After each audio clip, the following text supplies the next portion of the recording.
हम आप लोग को एक देवी गीत सुनाती हूँ। मेरा देवी गीत अच्छा लगे तो प्लीज सब्सक्राइब करें, लाइक करें और कमेंट करके बताएं कैसा लगा। वन फूलवा फूले मैया सजावा सवेरवा हो की कावन फूलवा ना फूल ठीक दोपहरिया हो की कावन फूलवा ना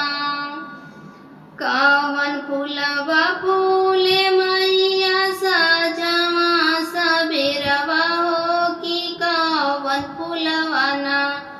फूल ठीक दोपहरिया हो की कावन फूलवा ना बेला चमेली फूल सजावा सबेरवा हो की अड़उल फूलवा ना फूल ठीक दोपहरिया हो की अड़उल फूलवा ना फूल ठीक दोपहरिया हो की अड़उल फूलवा ना कावन मैया डोलवा लागल सजावा सवेरवा हो की कावन मैया ना लागल ठीक दोपहरिया हो की कावन मैया ना लागल ठीक दोपहरिया हो की कावन मैया ना कोटी मैया डोलवा लागल सजावा सवेरवा हो की बड़ी मैया ना हो की दुर्गा मैया ना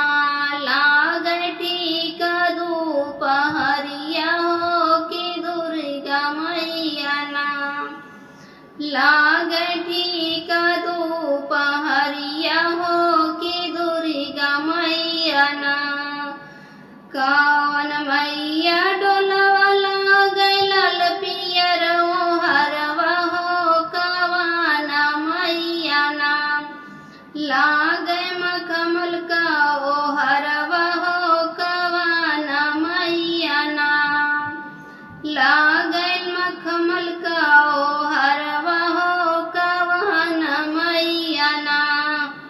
शीतला मैया डोलवा लागल लाल पियर हरवा हो की दुर्गा मैया ना शीतला मैया डोलवा लागल लाल पियर हरवा हो की दुर्गा मैया ना लागल मखमल का ओ हरवा हो की दुर्गा मैया ना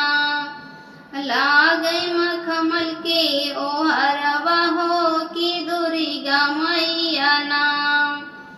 कावन मैया खाए लागी हो मैया गियरिया हो कावना मैया ना कावन मैया खाए लागी हो मैया गियरिया हो कावना मैया ना खाए हलुआ या पूरी हो कावना मैया ना खाए हलुआ या पूरी हो कावना मैया ना शीतला मैया खाए लागी हो मैया गियरिया हो की दुर्गा मैया ना शीतला मैया खाए लागी हो मैया गियरिया हो की दुर्गा मैया ना हो की काली मैया ना खाए हलुआ या पुड़िया हो की काली मैया ना खाए हलुआई पुड़िया हो की काली मैया ना